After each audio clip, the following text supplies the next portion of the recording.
फिर से लेकर आ चुके हैं आप लोगों के लिए शाम की सभी ताज़ा और बड़ी खबरें। एक एक कर आपको सारी खबरों की जानकारी देंगे आज देश दुनिया में क्या कुछ हो रहा है। दरअसल दोस्तों, सबसे पहली जो बिग ब्रेकिंग न्यूज़ आ रही है, अखिलेश यादव का मोदी सरकार के ऊपर बड़ा हमला। बोले मोदी जी ये बताएं कि अब ये नया हवाई अड्डा कब बिकने वाला है। जी हाँ, क्यों नाटक कर रहा है, जनता को बेवकूफ बनाना बंद करे सरकार, इसके बारे में आपको विस्तार से बताएंगे। वहीं पर दोस्तों अगली बिग ब्रेकिंग में हम आपको बताएंगे, किसान नेता राकेश टिकैत भड़के, बोले फिलहाल किसानों को हवा में वादे नहीं चाहिए, किसानों से मुद्दों पर बात करे सरकार। 1 लाख ट्रैक्टर दोस्तों जारी है। जी जल्दी ही 1000 किसानों के साथ दिल्ली कूच किया जाएगा संसद का, इसके बारे में आपको विस्तार से बताएंगे। वहीं पर दोस्तों जेपी नड्डा का गोवा में भयंकर विरोध, लोगों ने दिखाए काले झंडे, इसके बारे में आपको विस्तार से बताएंगे। वहीं पर दोस्तों अगली बिग ब्रेकिंग में हम आपको बताएंगे दोस्तों, एसपी नेता ने जी हां आपको बता दे, रूबी का लियाकत की उतार डाली बखिया। दरअसल बहुत ज्यादा बीजेपी की हिमायती बन रही थी दोस्तों रूबी का, राजकुमार भाटी ने बखिया उधेड़ दी, इसके बारे में आपको विस्तार से बताएंगे। वहीं पर दोस्तों अगली बिग ब्रेकिंग में हम आपको बताएंगे दोस्तों, जी आपकी बार राहुल गांधी का प्लान, सरकार को घेरेंगे। लखीमपुरी वाली घटना पे शीतकालीन सत्र में सरकार को विपक्ष ने घेरने की बनाई पूरी रणनीति, इसके बारे में भी आपको विस्तार से बताएंगे। वहीं पर दोस्तों अगली बिग ब्रेकिंग में हम आपको बताएंगे, जेवर में प्रधानमंत्री नरेंद्र मोदी का भयंकर विरोध, लोगों ने दिखाए काले झंडे, इसके बारे में भी आपको विस्तार से बताएंगे। वहीं पर दोस्तों भूपेश बघेल बोले झुकाने वाला चाहिए, हर कोई झुकता है। जी हाँ, इसके बारे में भी आपको विस्तार से बताएंगे। वहीं पर दोस्तों यूपी चुनाव में उलटफेर, अखिलेश की पार्टी मारेगी बाजी, इस बार क्या 2022 में होगी सपा की सरकार, इसके बारे में भी आपको विस्तार से बताएंगे। वहीं पर दोस्तों अगली बिग ब्रेकिंग में हम आपको बताएंगे, जी हाँ अखिलेश यादव बोले प्रधानमंत्री नरेंद्र मोदी बताएं कब बिकेगा अब ये नया हवाई अड्डा, इसके बारे में आपको विस्तार से बताएंगे। वहीं पर दोस्तों प्रधानमंत्री नरेंद्र मोदी ने बसपा के नेताओं को कराया दोस्तों अंदर। दरअसल कल प्रधानमंत्री का विरोध ना हो पाए, इसके लिए कई एसपी के नेताओं को नजरबंद कर दिया गया और कई लोगों को दोस्तों जो यहाँ पर बाहर नहीं निकलने दिया गया, जिसके बाद दोस्तों एसपी नेताओं ने जमकर प्रधानमंत्री का विरोध किया कि प्रधानमंत्री ने अपनी रैली सही से हो जाए, इसलिए उन्होंने विपक्षों को नजरबंदी कर डाला। ये सोचिए दोस्तों, ये है लोकतंत्र, इसके बारे में आपको विस्तार से बताएंगे। वहीं पर दोस्तों अगली बिग ब्रेकिंग में हम आपको बताएंगे दोस्तों, दीपक चौरसिया को बड़ा झटका। एनबीडीएसए ने दीपक चौरसिया को कहा कि फिलहाल जिस तरीके के ये शो चला रहे हैं इन पर रोक लगाई जाए और इसको फिर से एक बार ट्रेनिंग देना चाहिए इन पत्रकारों को कि इनको न्यूज कैसे पेश करना। दरअसल दोस्तों ये अपना एक शो चलाता है हिंदू मुसलमान पर, जहां पर दीपक चौरसिया कहता है हिंदुओं को मुसलमान बनाने की इंटरनेशनल साजिश। अब आप समझिए, इसके बारे में भी आपको विस्तार से बताएंगे। तो सारी खबरें दोस्तों एक एक कर देंगे। फिलहाल खैर चलिए बढ़ते हैं सबसे पहली और सबसे बड़ी खबर की ओर। दरअसल दोस्तों आपको बता दें एक बार फिर से जो है यहाँ पर प्रधानमंत्री नरेंद्र मोदी का भयंकर विरोध, लोगों ने दिखाया प्रधानमंत्री को काले झंडे। दरअसल दोस्तों कल जेवर में पहुंचे प्रधानमंत्री का जमकर विरोध हुआ, जिसके बाद दोस्तों अब सोशल मीडिया पर प्रधानमंत्री नरेंद्र मोदी को लोग ट्रोल कर रहे हैं। आपको बता दें कल जेवर में प्रधानमंत्री नरेंद्र मोदी ने उन सभी विपक्षों को बंद कर दिया जो लोग प्रधानमंत्री नरेंद्र मोदी का विरोध करने वाले थे। आपको बताता चलूं दोस्तों, जो प्रधानमंत्री का विरोध कर रहा है लोगों को धीरे धीरे कर नजरबंद किया जा रहा है। जेवर में जो कल प्रधानमंत्री की रैली थी दोस्तों, उसको सही से होने के लिए जानबूझकर वहां के जो लोग थे उनको, जो लोग यानी कि जितने विपक्ष के नेता थे उन लोगों को नजरबंद कर दिया गया, जिसके बाद सोशल मीडिया पर ये बात वायरल हो गई। एसपी के कई नेता थे दोस्तों उसमें, जहां पर सपा के नेताओं ने यह लगाया था कि फिलहाल प्रधानमंत्री जवाब दे कि नया हवाई अड्डा कब बिकने वाला है। जिसके बाद दोस्तों न सिर्फ जगह जगह जो वो पोस्टर लगवाए थे सपा ने, उन सारे पोस्टरों को उखड़वा दिया गया ताकि मोदी सरकार की वाहवाही करवाई जा सके। और इसी के साथ साथ दोस्तों आपको बता दें अखिलेश यादव के जितने भी ज्यादातर नेता थे, सांसद थे, उनको नजरबंद भी कराया गया। जिसके बाद प्रधानमंत्री नरेंद्र मोदी पर विपक्षियों का गुस्सा फूट पड़ा और कहा कि प्रधानमंत्री नरेंद्र मोदी आलोचना से डरते हैं, इसीलिए तो वो जो विपक्ष को नजरबंद कर रहे हैं और जितने भी पोस्टर लगाए गए थे उनको हटवा रहे हैं। साफ दिखाई दे रहा है दोस्तों कि प्रधानमंत्री नरेंद्र मोदी को बड़ा झटका लगा है जिस तरीके से किसान उनका विरोध कर रहे हैं और जिस तरीके से सरकार को की काली नीतियों का आम जनता विरोध कर रही है, उसको लेकर कहीं ना कहीं सरकार डरी हुई है। यही कारण जो कृषि कानून वापस का ऐलान किया गया, लेकिन उसके बाद भी कोई फायदा नजर नहीं आ रहा है। प्रधानमंत्री नरेंद्र मोदी को बड़ा झटका लगता हुआ नजर आ रहा है। ये साफ दिखाई दे रहा है किसान अपने मुद्दों पर बात कर ही घर लौटेगा। फिलहाल खैर चलिए हम बढ़ते हैं दोस्तों एक और अगली बिग ब्रेकिंग की तरफ। बता दोस्तों अगली जो बड़ी खबर निकल कर आ रही है, दरअसल दोस्तों आपको बता दें एक बार फिर से भड़के किसान नेता राकेश टिकैत बोले फिलहाल सरकार किसानों से बात करने का ढोंग कर रही है, वो सिर्फ किसानों के साथ ढोंग कर रही है और कुछ नहीं। राकेश टिकैत का कहना है कि सरकार ने किसानों से बात करने की कोई तारीख तय नहीं की है। सरकार 26 जनवरी से पहले तैयार हो जाए, बात कर ले किसानों से, वरना किसान जो है यहाँ पर अपने आंदोलन को तेज करेगा। राकेश टिकैत ने कहा कि सरकार हमें बता नहीं रही है कि वो किसान से बात करना चाहती है या फिर नहीं। किसान नेता राकेश टिकैत ने कहा कि सरकार ने किसानों से कई बड़े वादे किए थे कि पिछली बार हम ये करेंगे, किसानों की आय दोगुनी हो जाएगी, लेकिन वैसा कुछ नहीं हुआ। राकेश टिकैत ने कहा कि अगर किसानों को सरकार बेवकूफ़ समझ रही है तो वो खुद सबसे बड़ी बेवकूफ़ है, क्योंकि फिलहाल किसान तो यहाँ से उठने से रहा। एक ऐलान करने से किसान घर नहीं जाने वाला। नरेंद्र मोदी एमएसपी पर गारंटी देना ही नहीं चाहते, क्योंकि बीजेपी के कई मंत्री ये कह रहे हैं कि अगर एमएसपी पर गारंटी दे दी तो देश बर्बाद हो जाएगा। राकेश टिकैत ने कहा कि अगर किसान को एमएसपी मिल गई तो देश बर्बाद हो जाएगा, लेकिन जब प्रधानमंत्री नरेंद्र मोदी करोड़ों रुपए अपनी रैलियों में फूंक देते हैं, करोड़ों रुपए के अपने लिए एरोप्लेन खरीद लेते हैं, तब पैसा देश का बर्बाद नहीं होता, जब देश बर्बाद नहीं होता। लेकिन किसानों को उनकी मेहनत मिल जाएगी, एमएसपी की गारंटी मिल जाएगी, तो फिलहाल भारत बर्बाद हो जाएगा। ये कौन सी जो यहाँ पर वाणी लगाई है, आपको बता दे राकेश टिकैत ने कहा कि फिलहाल सरकार फालतू बेमाने मुद्दों पर बात कर रही है जिसका कोई लेना देना ही नहीं है। राकेश टिकैत ने कहा कि हमने प्रधानमंत्री नरेंद्र मोदी को खत भी लिखा है, चिट्ठी भी लिखी है कि वो किसानों से बात करने के लिए एक तारीख दें, लेकिन अगर सरकार किसानों से कोई बात नहीं करेगी तो किसान भी घर नहीं जाएगा। हालांकि दोस्तों जहां तक इस कृषि कानून की बात है, बहुत सारे लोगों का यह भी कहना है कि ये सरकार की सिर्फ एक चाल है किसानों को हटाने के लिए, क्योंकि अभी तक इस पर कोई बातचीत हो नहीं रही है और ना ही किसानों से बातचीत का न्योता दिया गया। तो या तो सरकार किसानों से बात करे या फिर ढोंग को राकेश टिकैत ने कहा कि बंद कर दिया जाए। फिलहाल खैर चलिए हम बढ़ते हैं दोस्तों एक और अगली बिग ब्रेकिंग की तरफ। बता दोस्तों अगली जो बड़ी खबर निकल कर आ रही है, अखिलेश यादव का मोदी सरकार के ऊपर बड़ा हमला। बोले अजीब लोग हैं ये, अजीब लोग हैं ये, मैं समझ नहीं पाता हूं। पहले तो सारे हवाई अड्डे, सारे एरोप्लेन बेच दिए जाते हैं, उसके बाद ढोंग दिखाया जाता है कि फिलहाल देखो हम नया हवाई अड्डा बना रहे हैं। इसको कब बेचने वाले हैं मोदी जी? जी हाँ, अखिलेश ने दोस्तों सीधा सवाल पूछा और काफी दमदार सवाल पूछा। अखिलेश ने कहा कि पहले तो प्रधानमंत्री नरेंद्र मोदी इस देश का एक एक हवाई अड्डा अडानी और अंबानी को बेच डालते हैं, जहां पर जो हवाई जहाज होते हैं वो भी बेच डालते हैं, खड़ी करने की जगह भी बेच देते हैं। उसके बाद नरेंद्र मोदी आते हैं जेवर में और ढोंग करते हैं कि हम नया हवाई अड्डा लॉन्च करने वाले हैं। जिसके बाद अखिलेश ने कहा कि प्रधानमंत्री नरेंद्र मोदी ये जवाब दें कि ये नया हवाई अड्डा कब बिकने वाला है, इसका सौदा कब होने वाला है। प्रधानमंत्री नरेंद्र मोदी को अखिलेश यादव ने घेरते हुए कहा कि प्रधानमंत्री के पास किन्हीं सवालों का जवाब नहीं है, वो अपने ही सवालों से भागते फिर रहे। आपको बताता चलूं दोस्तों इस वक्त जो यहाँ पर अखिलेश यादव ने नरेंद्र मोदी को घेर लिया। अखिलेश ने साफ कहा कि बीजेपी का पुराना बयान, जो पुराना दोस्तों उन्होंने भाषण दिया था वो मुझे आज भी याद है। अखिलेश ने कहा कि फिलहाल बीजेपी ने कहा था कि हर हवाई चप्पल पहनने वाला हवाई जहाज में बैठेगा, हम ऐसा देश बनाएंगे। तभी यहाँ पर अखिलेश ने कहा क्यों गरीब भाइयों बताइए, क्या कोई गरीब अभी तक हवाई चप्पल पहनने वाला हवाई जहाज में बैठा?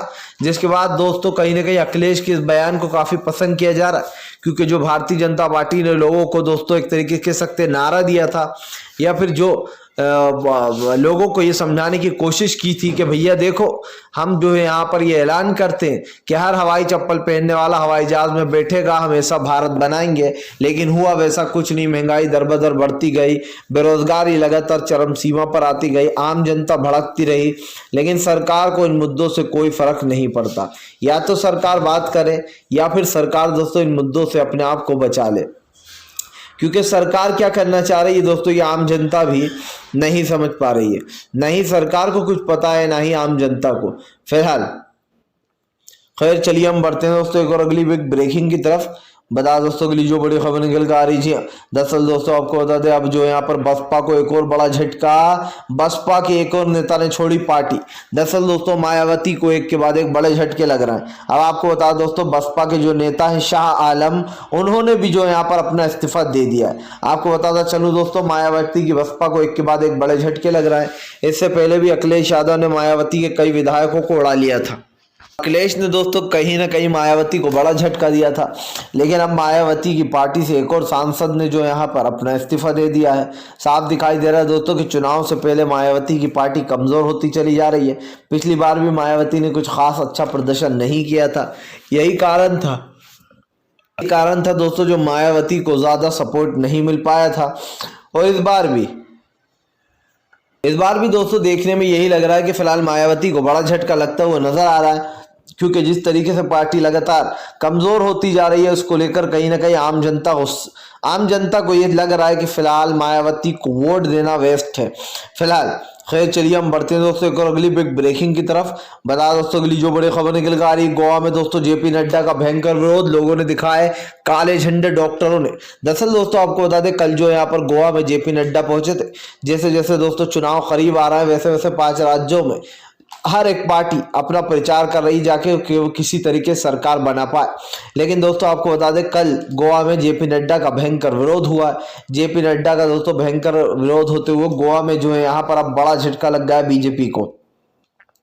दरअसल वहां के जो डॉक्टर हैं, उन्होंने जो यहाँ पर जेपी नड्डा के खिलाफ मोर्चा खोल दिया। उन्हें जैसे ही पता चला कि फिलहाल बीजेपी से जेपी नड्डा यहाँ पर आ रहा है, लोगों ने, डॉक्टरों ने काले झंडे दिखाना शुरू कर दिए। साफ दिखाई दे रहा है दोस्तों, न सिर्फ डॉक्टर, न सिर्फ किसान, बल्कि देश का हर एक व्यक्ति बीजेपी के खिलाफ हो चुका है, बीजेपी के विरोध में हो चुका है। आज देश में जो हालात बने हुए हैं वो बीजेपी की वजह की ही तो देन है, और यही कारण दोस्तों जो लोग बीजेपी को जमकर घेर रहे हैं। इसीलिए दोस्तों एक बार फिर से बीजेपी जो यहाँ पर लोगों के निशाने पर आ गई है, और बीजेपी को जमकर ट्रोल भी किया गया है। यानी कि देश की जनता एक चीज जानती है कि अगर उसको शांति और उन्नति चाहिए देश में, खास कर अलग अलग राज्यों में, तो दोस्तों राज्यों की जो जनता है वो भी कहीं ना कहीं मोदी का भयंकर विरोध चल रहा है फिलहाल। खैर चलिए हम बढ़ते हैं दोस्तों एक और अगली बिग ब्रेकिंग की तरफ। बता दोस्तों अगली जो बड़ी खबर निकल कर आ रही है, रूबिका लियाकत को दोस्तों एसपी के नेता, जी हैं दोस्तों, राजकुमार भाटी ने रुला डाला। दोस्तों रूबिका लियाकत जब भी बात करने बैठती है तो ऐसा लगता है कि बीजेपी की प्रवक्ता बात कर रही है। रूबिका लियाकत में दोस्तों आपको बता दूं, कोई भी एक ऐसी क्वालिटी नहीं है जो एक पत्रकार में होना चाहिए। पत्रकार को निष्पक्ष होना चाहिए, सवाल दोनों पार्टी से पूछना चाहिए, लेकिन रूबिका लियाकत को दोस्तों बीजेपी को बचाना काफी अच्छा लगता है। दरअसल दोस्तों आजकल एसपी नेता ये विरोध कर रहे हैं कि बीजेपी जो है यहाँ पर इस हवाई अड्डे को कब बेचेगी, और जगह जगह पोस्टर लगवाए जा रहे हैं। जैसे कि मैंने आपको बताया कल जेवर में विरोध हुआ। यही के चलते दोस्तों जो एबीपी न्यूज है उस पर एक लाइव डिबेट रखी गई थी। इस लाइव डिबेट में दोस्तों एसपी के प्रवक्ता को भी बुलाया गया। रूबिका लियाकत ने एसपी के प्रवक्ता से बोला कि आप लोगों में भ्रम फैला रहा हो, आप भ्रम फैला रहा हो, किराए पे ऑटो देना और बेचने में बहुत फर्क होता है। जिसके बाद दोस्तों आपको बता दें, राजकुमार भाटी ने रूबिका लियाकत की बखिया उधेड़ दी। रूबिका लियाकत को राजकुमार भाटी ने कहा कि आप एक बात बताइए, आप देश की जनता को बेवकूफ क्यों बना रही हैं? मैं देश की जनता को बेवकूफ नहीं बना रहा हूं, मैं सच बोल रहा हूं। टायर बेच दिए, उसकी बॉडी बेच दी, सब कुछ बेच दिया, उसके बाद सीट हमारे पास रह गई है, तो फिर आप कह रही हो कि ये बेचा नहीं, तो ये बेचना नहीं है तो फिर ये क्या है? रूबिका लियाकत ने कहा कि आप लोगों से झूठ बोल रहे हैं। तभी राजकुमार भाटी ने कहा कि कभी तो आप एक दिन सच्ची पत्रकारिता कर लीजिए। रूबिका लियाकत को उन्होंने बीजेपी की प्रवक्ता बता दिया, जिसके बाद रूबिका लियाकत भड़क गई, बोलने लगी बस आप मुझसे तमीज से बात कीजिए। तभी राजकुमार भाटी ने उनको उनकी सही जगह दिखा दी और कहा कि तमीज से तो तुम बात करो, बीजेपी की प्रवक्ता की तरह बात करना बंद कर दो। जी हाँ दोस्तों, हमने पहले भी कई बार देखा है कि जब भी बीजेपी के ऊपर सवाल उठते हैं तो रूबिका लियाकत बीच में कूदकर बीजेपी को सुरक्षित करने लगती हैं। याद है दोस्तों रूबिका लियाकत का वो बयान जो प्रधानमंत्री से सवाल पूछा था रूबिका लियाकत ने, आप इतने एक्टिव रहते हैं, कौन सा टॉनिक पीते हैं आप, बताइए आप। यानी कि एक देश का एक प्रधानमंत्री एक बार आपको इंटरव्यू देने आया, लेकिन आप उससे ये पूछने के बजाय कि देश में गरीबी क्यों फैल रही है, देश में बेरोजगारी क्यों फैल रही है, मोदी जी इन पर आप कब बात करेंगे, ये तो नहीं पूछा। लेकिन रूबिका लियाकत पूछती है आप कौन सा टॉनिक लेते हैं, आप क्यों पूछ रही थी रूबी का लियाकत, वो मुझे बाद में समझ में आया। दरअसल वो टानिक रूबी का लियाकत भी पीना चाहती हैं ताकि रूबी का लियाकत भी झूठ और ज्यादा झूठ बोल सके और प्रधानमंत्री को भी पीछे छोड़ सके झूठ में। इसलिए दोस्तों रूबी का लियाकत को टानिक का पता अगर आपको चले तो मेरी आपसे कृपया यही निवेदन रहेगा कि रूबी का लियाकत को टानिक का पता जरूर दे दें आप। फिलहाल खैर चलिए हम बढ़ते हैं दोस्तों एक और अगली ब्रेकिंग की तरफ। बता दोस्तों अगली जो बड़ी खबर निकल कर आ रही, संजय सिंह का मोदी सरकार के ऊपर बड़ा हमला, बोले चोटों ने पूरा देश बेच खाया, अब क्या बचा। जी हाँ, दरअसल दोस्तों आपको बता दें एक बार फिर से संजय सिंह ने मोदी सरकार की बखिया उधेड़ दी है। संजय सिंह का कहना है कि फिलहाल चोरों ने पूरा देश बेच खाया, अब और बचा क्या है। देश के हवाई अड्डे बिक गए, रेलवे स्टेशन बिक गए, बस अड्डे बिक गए, जी हाँ बिजली बिक गई, स्कूलों का पता नहीं। आपको बताता चलूं संजय सिंह ने कहा कि फिलहाल जब से 7 साल से भारतीय जनता पार्टी आई है तब से उसने देश को बेचने का काम किया। देश में कुछ बना तो नहीं लेकिन बेचा जोरों शोरों से। संजय सिंह ने कहा कि क्या सरकार हमें यह बताने का कष्ट करेगी कि उसने 7 सालों में क्या बनाया। आपको बताते चलूं दोस्तों संजय सिंह के इस बयान के बाद से जमकर मोदी सरकार घिरी।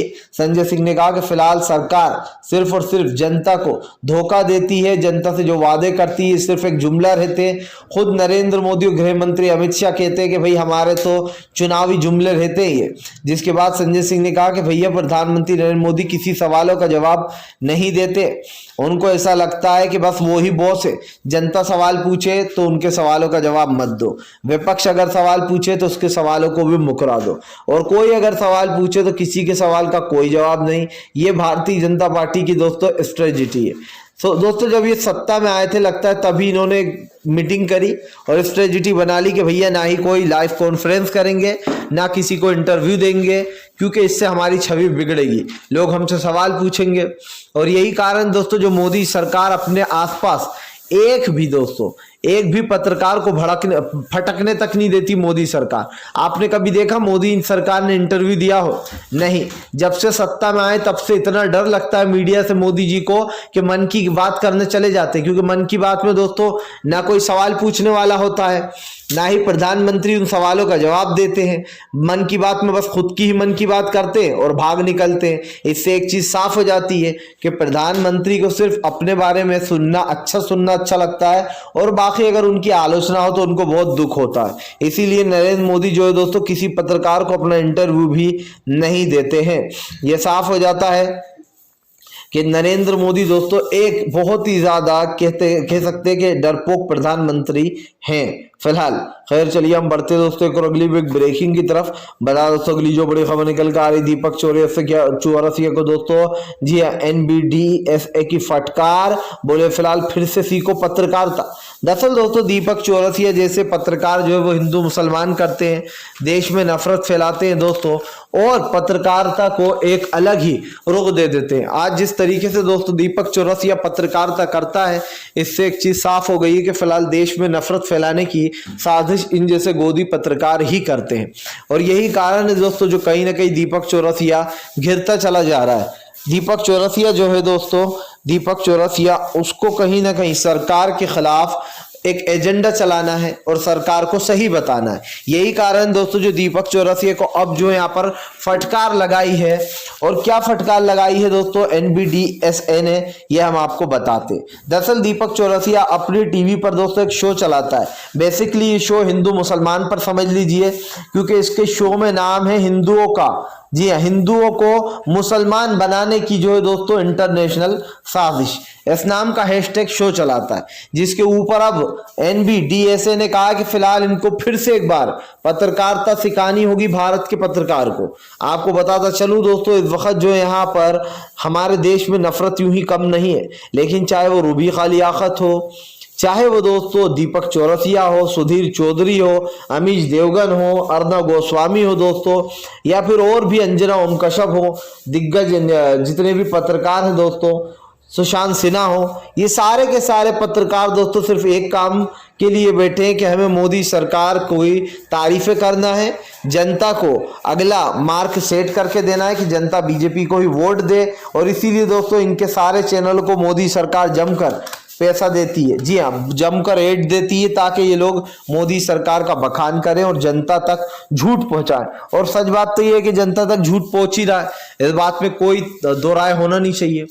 फिलहाल अगर आपको हमारा वीडियो पसंद आए दोस्तों तो इसको लाइक कीजिए, अगर चैनल पर पहली बार आए तो चैनल को सब्सक्राइब कीजिए। सब्सक्राइब करने के साथ साथ पास में एक घंटी आएगी यानी कि बेल आइकन, उसको ऑल नोटिफिकेशन पे दबाइए ताकि हमारे हर वीडियो की अपडेट आपको मिल पाए।